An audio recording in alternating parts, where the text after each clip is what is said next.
এই জামাত যেখানে যেখানে লাগবে ওখানে ইসলাম ধ্বংস হয়ে যাবে।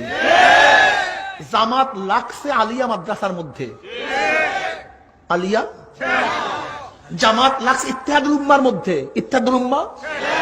জামাত লাগছে বিএনপির মধ্যে, বিএনপি। এই জামাতের প্রয়োজন যেখানে লাগবে সে ধ্বংস হয়ে যাবে, যেখানে লাগুক ধ্বংস হয়ে যাবে।